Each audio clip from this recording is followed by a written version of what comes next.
Hi guys, welcome back to our channel Praveen Seelaboina. So ఇప్పుడు ఏంటంటే మనం ఒక ఫుల్ స్టాక్ అప్లికేషన్ స్టార్ట్ చేస్తున్నాం. సో ఈ వీడియోలో ఏంటంటే మనం కోడింగ్ అనేది అప్పుడే స్టార్ట్ చేయం.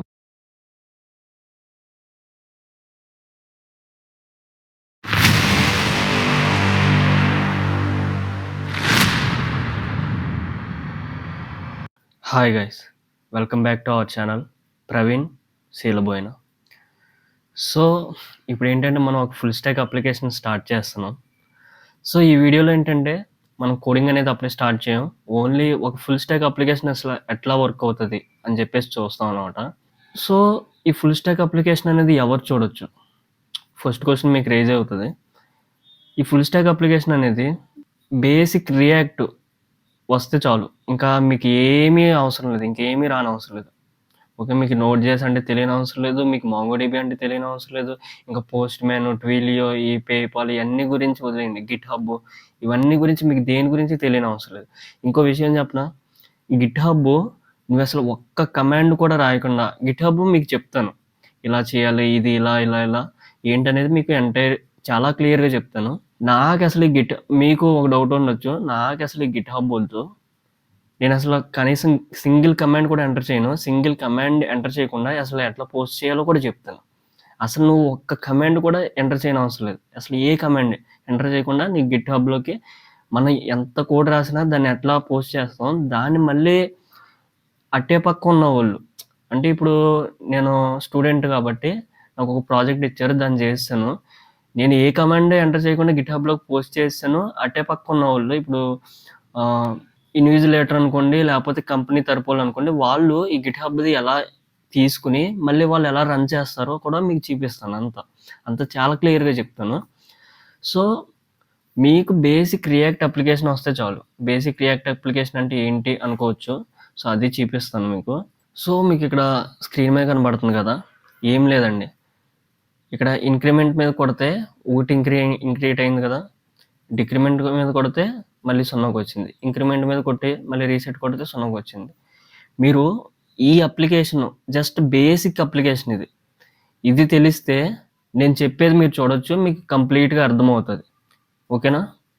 సో అసలు ఈ ఫుల్ స్టాక్ అప్లికేషన్ మనం ఈ వీడియోలో అసలు ఏం నేర్చుకుంటాం, ఈ కంప్లీట్ సిరీస్లో మీరు ఎండ్ ఆఫ్ ది మొత్తం సిరీస్ అంతా కంప్లీట్ చేసేటప్పటికి మీరు నేర్చుకునేవి మన సీసీబీపీ గురించి చెప్తున్నాను ముందు, ఎందుకంటే నేను సీసీబీపీ స్టూడెంట్ని, మీరు బయట నుంచి వచ్చినా పర్లేదు, అందరూ మన వాళ్ళు. ఓకేనా? సో ఇప్పుడు ఏంటంటే విఎస్ కోడ్, బేసికలీ నేను సీసీబీపీ స్టూడెంట్స్ ఎందుకనంటే మా వాళ్ళు విఎస్ కోడ్ అనేది యూజ్ చేయరు, వాళ్ళు ఏంటి సెపరేట్ ప్లాట్ఫామ్ ఉంటుంది, రియల్ టైమ్ సినారియోలు విఎస్ కోడే యూజ్ చేస్తాం. సో అసలు విఎస్ కోడ్ అంటే ఏంటి, ఎట్లా యూజ్ చేస్తాం, ఏం ఎక్స్టెన్షన్స్ కావాలి, మొత్తం మీకు విఎస్ కోడ్ షార్ట్ కట్స్ అంటే ఏంటి, టెర్మినల్ ఎట్లా ఓపెన్ చేసి ఎంత చాలా క్లియర్గా చెప్తాం. ఓకేనా? మీరు బిగినర్ అయితే చాలు, అంతే, మీరు నేర్చుకున్నా పర్లేదు ఆల్రెడీ. సో మాంగోడిబి గురించి చూసుకుంటే, మాంగోడిబి మీకు రాకపోయినా పర్లేదు, మాంగోడిబి ఎస్క్యూఎల్లో బోత్ ఆర్ సిమిలర్గానే ఉంటాయి. మాంగోడిబి కొద్దిగా డిఫరెన్స్ ఉంటుంది. నాకు కూడా పెద్దగా మాంగోడిబి అంత డీప్గా రాదు, ఎందుకంటే మనం ఏంటంటే 4-5 క్వెరీస్ మాత్రమే యూజ్ చేస్తాం. బట్ కనెక్షన్ ఎలా ఇవ్వాలి, ఎట్లా చూసుకుంటాం, మీకు అంతా లైవ్లో చూపిస్తాను. ఇక్కడ క్లిక్ చేయగానే డేటా వెళ్ళి ఎలా స్టోర్ అవుతుంది అంతా కూడా మీకు లైవ్లో చాలా క్లియర్గా చెప్తాను. సో ఎస్క్యూఎల్ లైట్ మీద కొద్దిగా ఈజీగానే ఉంటుంది, ఇది సేమ్ ఎస్క్యూఎల్ లానే ఉంటుంది అది. సో క్వెరీస్ ఆల్మోస్ట్ సిమిలర్గానే ఉంటాయి, కొద్దిగా డిఫరెంట్ ఉంటుంది అంతే. మాంగోడిబి ఏంటంటే నేను తర్వాత కొన్ని ఛానల్స్ సజెషన్ కూడా ఇస్తాను, ఈ ఛానల్లో చూడండి, మీరు 1 to 2 hours నేర్చుకుంటే సరిపోతుంది. ఈ మాంగోడిబి అని మన తెలుగులో కూడా ఉంది. ఓకేనా? సో నోట్ జేఎస్ అసలైంది వచ్చేసింది. బేసికలీ చాలామంది ఏంటంటే నోట్ జేఎస్ అంటే చాలా భయపడతారు, ఈ నోట్ జేఎస్ అసలు అర్థం కాదు మోస్ట్లీ. సో నేను ఒక క్వశ్చన్ చెప్తాను, మీరు నన్ను ఒక క్వశ్చన్ అడిగితే, for example note JS front end, back end, database, react JS, note JS, MongoDB అనుకుంది, ఈ మూడిట్లో ఏది ఈజీ ఏది హార్డ్ అని అడిగితే, నాకు తెలిసినంత వరకు నీకు నోట్ జేఎస్ రాలేదనుకోండి, నోట్ జేఎస్ చాలా హార్డ్. ఒకవేళ మీకు నోట్ జేఎస్ అర్థమైంది అనుకోండి, నోట్ జేఎస్ అంత ఈజీది ఇంకా రియాక్ట్ జేఎస్, మాంగోడిబి ఉండదు, నోట్ జేఎస్ అంత ఈజీ. ఓకేనా?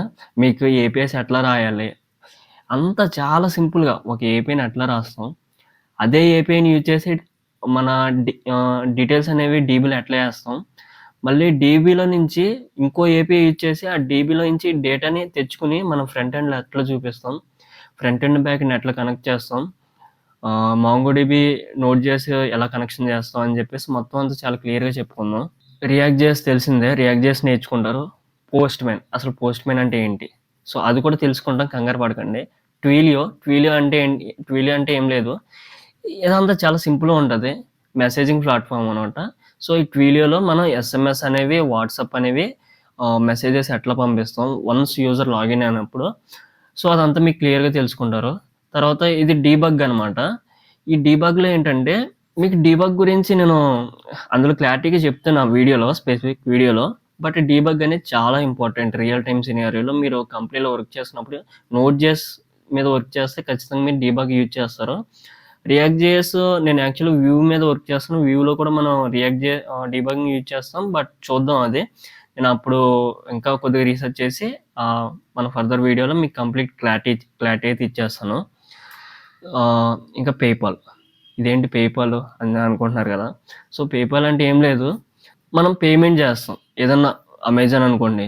మనం కార్ట్‌లోకి డీటెయిల్స్ అన్ని ఎంటర్ చేసుకొని పేమెంట్ చేస్తాం. పేమెంట్ చేసినప్పుడు ఆ డబ్బులన్నీ అసలు ఎక్కడికెళ్తాయి? ఎవరు హ్యాండిల్ చేస్తారు? అదంతా కూడా మనం చాలా క్లియర్‌గా చెప్పుకుందాం. దాని తర్వాత గిట్‌హబ్. సో, బేసికల్లీ గిట్‌హబ్ ఏమవుతదంటే ఆహ్, నేను సీసీబీపీలో చదువుతున్నప్పుడు నాకు అసలు గిట్‌హబ్ కమాండ్స్ అసలు ఏంటిది? ఎలా పుష్ అవుతుంది? ఎలాగ ఎళ్తుందనేది అస్సలు అర్థమయ్యేది కాదు బిగినర్‌గా. సో, నేనిక్కడ 2 గిట్‌హబ్ ప్రాసెస్ చెప్తాను. ఒకటి, నాకసలు సింగిల్ కమాండ్ కూడా ఎంటర్ చేయకుండా నేనసలు సింగిల్ కమాండ్ కూడా ఎంటర్ చేయను భయ్యా. అసలు ఏ కమాండ్ ఎంటర్ చేయను. నాకు ఒక కంపెనీ ఒక ప్రాజెక్ట్ ఇచ్చింది. అసైన్‌మెంట్ ఇచ్చింది చేయమని. నేను అసైన్‌మెంట్ చేసేసా. నేను గిట్‌హబ్‌లో జస్ట్ రిపాజిటరీ క్రియేట్ చేసుకొని ఒక సింగిల్ కమాండ్ నా కమాండ్ లైన్ ఎంటర్ చేయకుండా ఈ కోడ్ మొత్తం గిట్‌హబ్‌లోకి పోస్ట్ చేసేస్తాను. సింగిల్‌ది. ఓకేనా? First scenario. సెకండ్ సినారియో మీకు గిట్‌హబ్ కమాండ్స్‌తో మొత్తం అంతా ఎక్స్‌ప్లెయిన్ చేస్తాను. చాలా క్లీన్‌గా ఎక్స్‌ప్లెయిన్ చేస్తాను. మీకు అర్థమైపోతది. చాలా ఈజీగా అర్థమైపోద్ది. మీకు రెజ్యూమ్‌లో ఇవన్నీ పెట్టుకోవచ్చు మీరు. దాని తర్వాత మనం పబ్లిష్ అని చెప్పేసాను కదా! సో, బేసికల్లీ పబ్లిష్ నేను ఇంకా చూడలేదు. నెట్‌లిఫై ఇంకోటి ఏదన్నా చూద్దామని చూస్తున్నాను. అప్పటికే నేను పబ్లిష్ చేసే టయానికి నేను మీకు మంచి ఒక క్లారిటీ ఇస్తాను. సో, మొత్తం ఇక్కడ 12 ఉన్నాయి. సో, ఈ 12 నేర్చుకుంటారు మీరు. ఓకేనా? ఈ 12 థింగ్స్ అనేవి నేర్చుకుంటారు. అండ్ ఇంకో విషయం గుర్తుపెట్టుకోండి. ఈ ట్వీలో, పేపాల్ దీనికి పెద్ద కోడింగ్ రాయాలా అని చెప్పేసి ఈ కోడింగ్ అంతా కూడా చాలా తక్కువ కోడింగ్‌గా ఉంటది. పైగా ఇది ఆ వెబ్‌సైట్ వాళ్ళు ప్రొవైడ్ చేస్తారు. ఇదంతా మనం ఏంటంటే అప్పుడు ఎళ్ళినప్పుడు చూద్దాం. మీకు చాలా సింపుల్ ఉంటది. ఏం ఉండదు పెద్ద ఇందులో. ఓకేనా? ఈ ఫుల్ స్టాక్ అప్లికేషన్ అనేది మనకి తెలియలేదనుకోండి చాలా హార్డ్ అనిపిస్తది. తెలిస్తే వన్స్ నువ్వు చేసావనుకో, అరే! ఫుల్ స్టాక్ అప్లికేషన్ అంటే ఇంతేనా అన్నట్టు ఉంటది. సో, ఇప్పుడు మనం యాక్చువల్‌గా అసలు ఫుల్ స్టాక్ అప్లికేషన్ ఎట్లా వర్క్ అవుతదో చూద్దాం. సో, ఇప్పుడు మనం ఒక ఫుల్ స్టాక్ అప్లికేషన్ అనేది రియల్ టైమ్ సినారియోలో ఎట్లా వర్క్ అవుతదో చూద్దాం. బేసికల్లీ ఫుల్ స్టాక్ అప్లికేషన్ అంటే ఏంటి అసల మామూలుగా? Front end, back end, database. So, real టైమ్‌లో ఎలా వర్క్ అవుతది? ఇప్పుడు ఫర్ ఎగ్జాంపుల్ నేను అమెజాన్ తీసుకుంటున్నాను. అమెజాన్ ఓపెన్ చేస్తున్నా. సో, ఫస్ట్ థింగ్ ఏమడిగిద్దది? Sign up or sign in. నీకు అమెజాన్ అకౌంట్ ఉందనుకోండి. సైన్ ఇన్ అయిపోవచ్చు. అమెజాన్ అకౌంట్ లేదనుకోండి సైన్ అప్ అవుతాం బేసికల్లీ. సో, ఇప్పుడు ఎప్పుడైతే కంటిన్యూ కొట్టానో పాస్‌వర్డ్ ఎంటర్ చేయమని అడిగిద్ది. మళ్ళీ సైన్ ఇన్ కొట్టంగానే ఇదేమవుతదంటే ఇది వాళ్ళ డీబీలో ఉందా లేదా అని చెక్ చేసుకొని ఒకవేళ ఉంటే నేను ఈ స్పెసిఫిక్ ఈమెయిల్ ఉంటే అప్పుడు మనకి హోమ్ పేజ్‌లోకి నావిగేషన్ అనేది అవుతది. ఇప్పుడు మన వెబ్‌సైట్ కూడా అంతే. మన వెబ్‌సైట్ కూడా సేమ్ అంతే. సో, బట్ రియల్ టైమ్‌లో సినారియోలో అసలు ఎలా వర్క్ అవుతదో చూద్దాం ఒకసారి. సో, ఇక్కడ సైన్ అప్. ఇప్పుడు నేను కొత్త యూజర్‌ని. వెజిటబుల్ దుకాణం అని ఉంది. మన వెబ్‌సైట్ కొత్త యూజర్‌ని. నేను నేమ్ ఎంటర్ చేసుకున్నా, ఫోన్ నంబర్ ఎంటర్ చేశా, ఈమెయిల్ ఎంటర్ చేశా, పాస్‌వర్డ్ కూడా ఎంటర్ చేసి సైన్ అప్ మీద క్లిక్ చేశా. సో, ఇప్పుడు ఏం జరుగుతది? ఈ name, phone number, email and password ఇవన్నీ కూడా ఓకేనా? ఇలాగ ఒక ఆబ్జెక్ట్‌లో ఇలా వచ్చి ఎప్పుడైతే సైన్ అప్ కొడతామో ఇది నోట్ చేసి దగ్గరికి వచ్చి ఆగుతాయి అక్కడ. ఓకేనా, గుర్తుపెట్టుకుని ఆగుతాయి అక్కడ, నోట్ చేసి దగ్గరికి వచ్చి ఆగుతాయి. సో ఇక్కడ నోట్ చేసి దగ్గరికి వచ్చిన తర్వాత నేను ఈ నోట్ చేసిలో ఒక ఏపీఐ రాసుకుంటా, ఆ ఏపీఐ దగ్గరికి వచ్చి ఆగుతాయి. ఓకేనా, ఏపీఐ దగ్గరికి వచ్చి ఆగి ఫర్ ఎగ్జాంపుల్ 1 అనే ఏపీఐ రాసుకున్నా.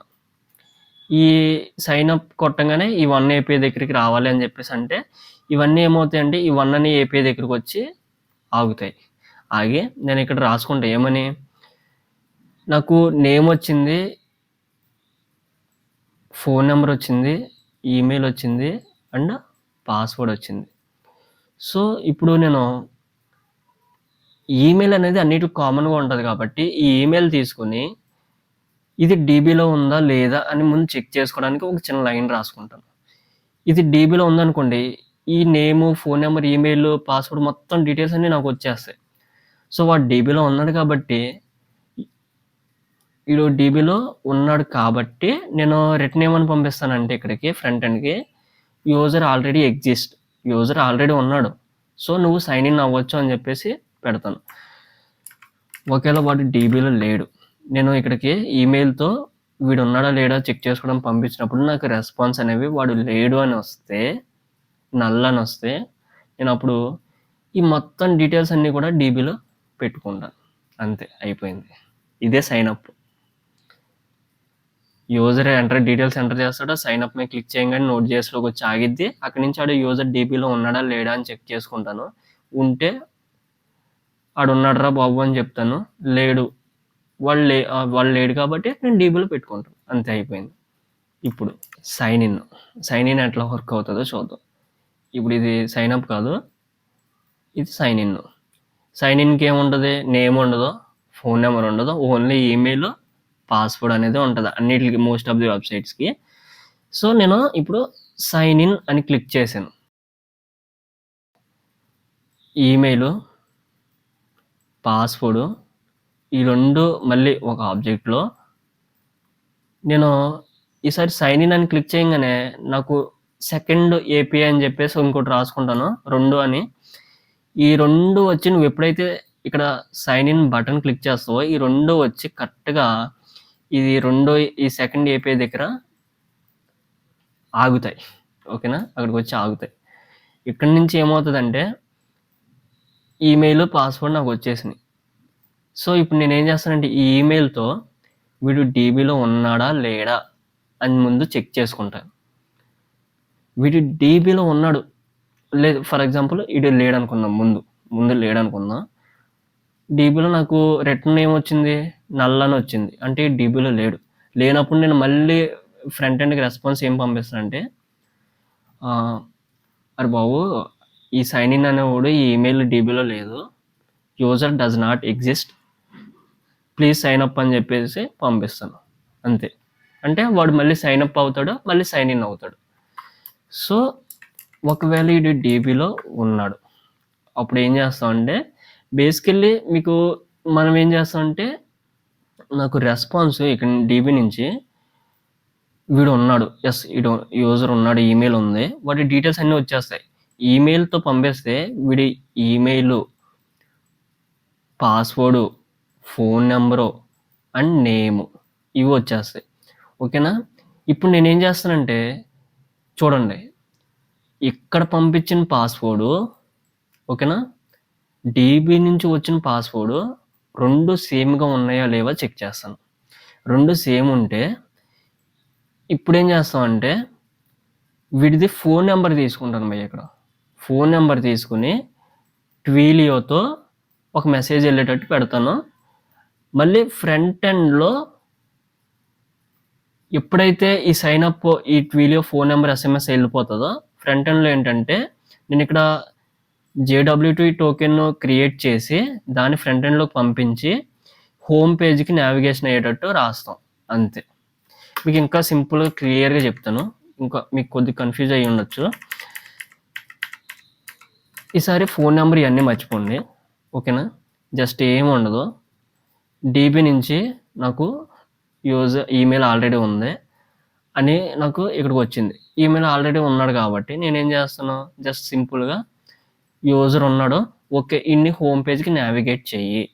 సో ఇప్పుడు ఏమవుతుంది, ఈ సైన్ ఇన్ నుంచి హోమ్ పేజ్కి నావిగేట్ అనేది అయిపోతాం, అంతే అయిపోయింది. సో ట్వీలియో, ఆ పేపాల్ మీరు కొద్దిగా పక్కన పెట్టండి, దాని గురించి ఆలోచించొద్దు. అది చాలా సింపుల్, అది జస్ట్ తీసుకొచ్చి అలా పెడతాం అంతే, అంతకుమించి ఏముండదు. కొద్దిగా కోడ్ రాస్తాం అంతే, ఏముండదు. ఓకే, ఇక్కడ వరకు ఇది ఫుల్ స్టాక్ అప్లికేషన్ అంటే. రియల్ టైంలో ఫుల్ స్టాక్ అప్లికేషన్ అంటే ఇంతే, ఇంకేమీ ఉండదు ఇందులో. సో కాకపోతే ఏంటంటే కొద్దిగా ఏడబ్ల్యూఎస్ ఇవి ఇంకా కొద్దిగా యాడ్ చేస్తారు, బట్ మనకి ఏంటంటే బిగినర్స్ కాబట్టి మనం బేసిక్ ఇట్లా చేస్తాం అనమాట. సో మీరు ఒకటి ఏంటంటే నెక్స్ట్ వీడియోలో మనం విఎస్ కోడ్ అనేది ఎట్లా ఇన్స్టాల్ చేస్తామని చెప్పుకుంటాం. దాని తర్వాత మనం కోడింగ్ అనేది స్టార్ట్ చేసేస్తాం. సో వీడియోస్ కొద్దిగా లెంతీగా ఉండొచ్చు. నేను ఒక విషయం చెప్తాను, మీరు వీడియో అనేది కంప్లీట్గా చూడండి. సో అప్పుడే మీకు ఎండ్ టు ఎండ్ అర్థమవుతుంది. అండ్ ఇంకో విషయం, నేనేంటంటే ఫ్రెషర్ని, కంపెనీలో ఒక 6 మంత్స్ అయిపోయింది. 6 మంత్స్ ఇది 6వ మంత్ అనమాట. సో నాకు తెలిసింది నేను చెప్తున్నాను. మేబీ నాకంటే ఎక్కువ మీకు తెలిసి ఉండొచ్చు. సమ్‌టైమ్స్ నేను రాంగ్ కూడా చెప్పుండొచ్చు. నాకు నోట్.js గురించి చెప్పాలంటే కొద్దిగా భయంగా ఉంది. ఎందుకంటే నోట్.js కొన్ని సినారియోస్ ఏంటంటే కొన్ని మేబీ నేను తప్పు చెప్తానేమో అని చెప్పేసి నాకు భయంగా ఉంది. ఒకవేళ తప్పు చెప్తే కామెంట్ సెక్షన్‌లో మెన్షన్ చేయండి. అది అలా కాదు ఇలాగని, నేను కూడా నేర్చుకుంటాను. సో నేను అందుకే ముందే చెప్పేస్తున్నాను, ఒకవేళ తప్పులేమని చెప్తే I am really sorry. So మీరు దాన్ని అది తప్పని ఐడెంటిఫై చేసి నాకు చెప్తే I am really happy for that. So నా మెయిన్ థింగ్ ఏంటంటే నేను ఫుల్ స్టాక్ నేర్చుకోవడానికి చాలా కష్టపడ్డాను. అందుకే నా స్టూడెంట్స్ కాదు, నా సబ్స్క్రైబర్స్ అలా అంత కష్టపడకూడదు, వాళ్ళకి చాలా ఈజీగా అర్థమవ్వాలి ఫుల్ స్టాక్ నేర్చుకునేవాడికి అని చెప్పేసి ఈ ఎంటైర్ ఫుల్ స్టాక్ సిరీస్ అనేవి స్టార్ట్ చేస్తున్నాను. సో వీడియో ఖచ్చితంగా నచ్చుతాయి, వీడియోస్ అన్నీ నచ్చుతాయి, అన్నీ అర్థమవుతాయి అని అనుకుంటున్నా. ఒకవేళ మీకు వీడియోలో ఏమైనా ల్యాగ్ అనిపించినా, లేకపోతే ఇంకా ఇలా చెప్తే అర్థమవుతుంది మీకు అర్థం కాకపోవచ్చు. నీకు ఎందుకు అర్థం కాలేదు నాకు ఇలా చెప్పు అని చెప్పేసి మీరు కామెంట్ సెక్షన్‌లో మెన్షన్ చేస్తే అది ఇంకా నేను చేసే వీడియోస్‌కి హెల్ప్ అవుతుంది. సో వీడియో గాని నచ్చితే లైక్ చేయండి. ఛానల్‌కి కొత్తగా వచ్చినోళ్ళు సబ్స్క్రైబ్ చేసుకోండి. చాలా లాట్ ఆఫ్ మంచి ఇన్ఫర్మేషన్ అనేది మీకు ఆహ్, ఇస్ పెడుతూ ఉంటాను. అండ్ అలాగే ఏంటంటే మీరు ఎక్కువ సబ్స్క్రైబ్ చేస్తేనే నాకు హోప్ వస్తది. ఓకే, ఇలా చేయాలి అని చెప్పేసి. సో మళ్ళీ మనం నెక్స్ట్ వీడియోలో కలుసుకుందాం. Thank you.